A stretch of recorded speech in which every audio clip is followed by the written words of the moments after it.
नमस्कार, आप देख रहे हैं एनएमएफ न्यूज। मैं आपके साथ शबनम और मेरे साथ है मेरे सहयोगी अभिषेक पुंडीर। पाकिस्तान पर जब भारत ने ऑपरेशन सिंदूर से प्रहार किया तो बौखलाए पाकिस्तान ने भी भारत पर पलटवार करने के लिए ड्रोन से हमला किया और मिसाइलें तक दागी गई। खुलासा हुआ है कि पाकिस्तान की तरफ से बैलिस्टिक मिसाइल शाहीन से हमला किया गया। हालांकि भारत की एयर डिफेंस सिस्टम ने उसे हवा में ही तबाह करने का काम कर दिया, लेकिन जैसे ही शाहीन मिसाइल का नाम आया, पाकिस्तान के जो बड़े बड़े नेता मंत्री थे सबके होश ठिकाने लग गए जब ये खुलासा भारत की तरफ से किया गया। तो अभिषेक, ऐसा क्या था शाहीन मिसाइल में जिसके नाम का खुलासा होते ही पाकिस्तान के नेताओं के तोते उड़ गए हैं? देखिए, शाहीन मिसाइल पाकिस्तान की एक बैलिस्टिक मिसाइल है। बैलिस्टिक मिसाइल का मतलब उसकी रेंज 750 किलोमीटर तक की है, और वो अगर पाकिस्तान चलाता है तो मतलब हमारे यहाँ आप बात करें भोपाल, नागपुर, ये पूरा 750 किलोमीटर तक के इलाके को वो कवर कर सकती है। लेकिन सिर्फ इतनी ही कहानी नहीं है। कहानी ये है कि जो शाहीन मिसाइल है वो एक न्यूक्लियर वॉर हेड है। यानी मतलब पाकिस्तान ने भारत पर न्यूक्लियर हमला करने की कोशिश की। मतलब न्यूक्लियर हमला किया है या नहीं किया है उस बात की पुष्टि तो अब तक नहीं हो पाई है। हाँ। लेकिन देखिए, जो परमाणु जो बम होता है उसे ले जाने के लिए एक व्हीकल की जरूरत होती है। हाँ। आप उस जो न्यूक्लियर वेपन है उसे आप फाइटर जेट से फायर करते हैं या फिर आप किसी मिसाइल से, किसी रॉकेट से कैसे दागते हैं, वो एक अलग मसला होता है, कोई भी कैसे उसे करे। तो शाहीन जो मिसाइल है वो एक न्यूक्लियर वॉरहेड है। उसमें आप न्यूक्लियर बम को लगाकर किसी भी देश पर दाग सकते हैं। किसी भी देश पर क्या, पाकिस्तान तो जितना भी हथियार बनाता है वो भारत के लिए ही बनाता है। देखिए, जब तक पाकिस्तान ने ड्रोन्स हमारे ऊपर दागे, PL-15 हमारे ऊपर दागी, या और छोटी दूरी की जो मिसाइलें थी वो हमारे ऊपर दागी, तब तक हमारा जो आकाश एयर डिफेंस सिस्टम है वो काम करता रहा। हमारी जो लेज़र गाइडेड गन्स हैं वो काम करती रही। लेकिन जैसे ही हमारे रडार सिस्टम ने इंटरसेप्ट किया शाहीन मिसाइल को, उसके बाद उसे डिस्ट्रॉय किया गया, ध्वस्त किया गया शाहीन माफ़ कीजिएगा S-400 के द्वारा। तो अपने आप में ये एक बड़ी बात है कि एक न्यूक्लियर वॉर हेड का इस्तेमाल पाकिस्तान ने इसमें किया है। और मुझे ऐसा भी लगता है कि जो ये नापाक हरकत पाकिस्तान की तरफ से की गई है उसका जवाब भारत ने शायद कम लिया है।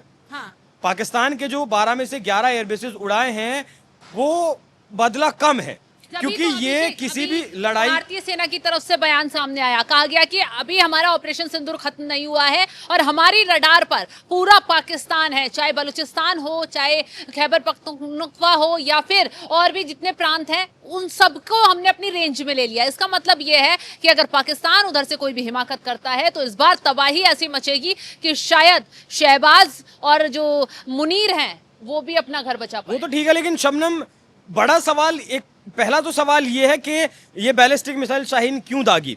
हाँ। इसमें पहला सवाल ये है कि क्या उसमें न्यूक्लियर था, मतलब जो विस्फोटक सामग्री उस मिसाइल के भीतर थी वो न्यूक्लियर थी, या फिर नॉर्मल जो मतलब विस्फोटक होता है वो था। ये जांच का विषय है। लेकिन अगर ये न्यूक्लियर वॉरहेड दागा गया है भारत के ऊपर तो कहीं ना कहीं ये नियमों का भी उल्लंघन है। पाकिस्तान ने, जैसा कि उसी का कहना है कि मतलब जब हमारा सब कुछ खत्म हो जाएगा, हमारी वायुसेना खत्म हो जाएगी, 80% हमारा नुकसान हो जाएगा, तब हम न्यूक्लियर हथियार दागने की बात करेंगे। दूसरा सवाल ये है कि क्या अब दुनिया को ये सोचने की ज़रूरत नहीं है कि पाकिस्तान जैसे देश के पास न्यूक्लियर वेपन नहीं होना चाहिए। अभी पिछले ही हफ्ते हमारे रक्षा मंत्री राजनाथ सिंह ने भी ये बात कही थी, जब वो एयरबेस पर गए थे, जवानों से मिले थे, वहाँ उन्होंने बात कही थी कि हम दुनिया के सामने इस बात को उठाएंगे कि क्या वाकई में पाकिस्तान परमाणु हथियार रखने के लायक है। क्योंकि परमाणु हथियार तो अमेरिका के पास भी है, चाइना के पास भी है, रशिया के पास भी है, भारत के पास भी है। आपने कभी किसी को सुना है धमकी देते हुए? 1945 दूसरे विश्व युद्ध के दौरान अमेरिका ने 2 न्यूक्लियर बम हिरोशिमा और नागासाकी पर चलाए थे, जिसका अंजाम जापान आज भी भुगतता है। वहाँ की नस्लें आज भी, मतलब कहना नहीं चाहिए कि लूली लंगड़ी पैदा होती हैं। तो ऐसे में पाकिस्तान जो हर बात पर न्यूक्लियर मिसाइल दागने की, न्यूक्लियर हमला करने की धमकी देता है, उसके पास क्या परमाणु हथियार रहने चाहिए, वो बड़ा सवाल है। और मुझे ऐसा लगता है कि पाकिस्तान जो दावा करता है कि उसके पास 170 जो न्यूक्लियर वेपन्स हैं उन सबको ध्वस्त कर देना चाहिए या फिर उनको पाकिस्तान से छीन लेना चाहिए। और देखिए शबनम, वो जो हमने कई बार चर्चा की ना कि पाकिस्तान में न्यूक्लियर लीक हुआ है, एक भूकंप आया है, किराना हिल के पास नूर खान एयरबेस को हमने स्ट्राइक किया है।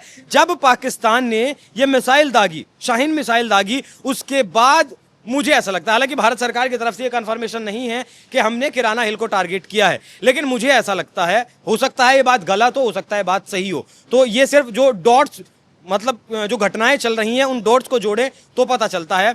जैसे ही वो शाहीन इंटरप्ट की, हमने वो ध्वस्त की, उसके बाद फिर हमने किराना हिल को शायद टारगेट किया होगा, और जो वो एंट्री पॉइंट था उस किराना हिल पर, न्यूक्लियर वेपन जहां रखा है उस एंट्री पॉइंट पर हमारी ब्रह्मोस ने जाकर टारगेट किया, और जब वो टारगेट किया तब वहां वो भूकंप आया, जिसके बाद दुनिया भर के कान खड़े हुए। इजिप्ट से प्लेन चला बोरोन लेकर, अमेरिका का C-350 आया जो रेडियो एक्टिव की जाँच करता है।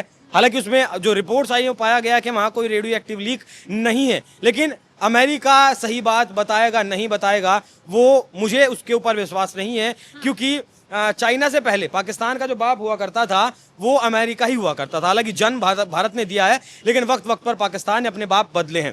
पहले भारत तो था ही, लेकिन उसके बाद उसका जो है वो अमेरिका को उसने बनाया, अमेरिका की गोद में बैठा, फिर अब जाकर वो चीन की गोद में बैठा है, और इजिप्ट भी कहीं ना कहीं उसका साथ दे रहा है। तो भारत ने जो किराना हिल को टारगेट किया है वो कहीं ना कहीं वो जो शाहीन मिसाइल उसने दागी थी उसी के जवाब में किया है। 750 किलोमीटर की इसकी रेंज है और 8 मैक तक की स्पीड है, मतलब आवाज से 8 गुना ज्यादा स्पीड से चल सकती है। लेकिन हमारा जो S-400 था वो उसने दिखा दिया कि वो वाकई में सुदर्शन चक्र है। किसी भी स्पीड से कोई भी मिसाइल आए, कोई भी ड्रोन आए, वो हर चीज को इंटरसेप्ट करके मार गिराने में कामयाब है। वहीं अगर बात करें चाइनीज हथियारों की और आपके तुर्की के हथियारों की और आपके पाकिस्तान के हथियारों की, क्योंकि तुर्की के ड्रोन खत्म कर दिए गए, चाइना की PL-15 खत्म कर दी गई, और पाकिस्तान की फतेह 1, फतेह 2 और आपकी शाहीन ये सारी तबाह कर दी गई, मिट्टी में मिला दी गई। कोई नुकसान हिंदुस्तान को ये नहीं पहुंचा पाई। तो दुनिया के लिए एक संदेश, अगर मेरी बात कहीं तक पहुंचे, पाकिस्तान न्यूक्लियर वेपन रखने लायक देश नहीं है। बिल्कुल। तो न्यूक्लियर वेपन्स के लिए राजनाथ सिंह ने भी आवाज उठाई थी कि पाकिस्तान से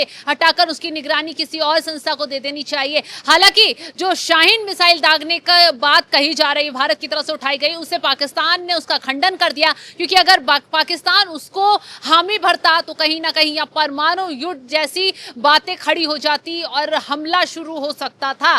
तो भारत अगर वार से उसे बचना है तो उसने तमाम चीजों को छुपाने की कोशिश की और अपनी किरकिरी कैसे शाहीन। एक बात और, पाकिस्तान भले ही सोचता है उसके पास परमाणु हथियार है, लेकिन जितने उसके पास परमाणु हथियार है ना, उन सब का मुकाबला हमारा एक ही हथियार कर सकता है।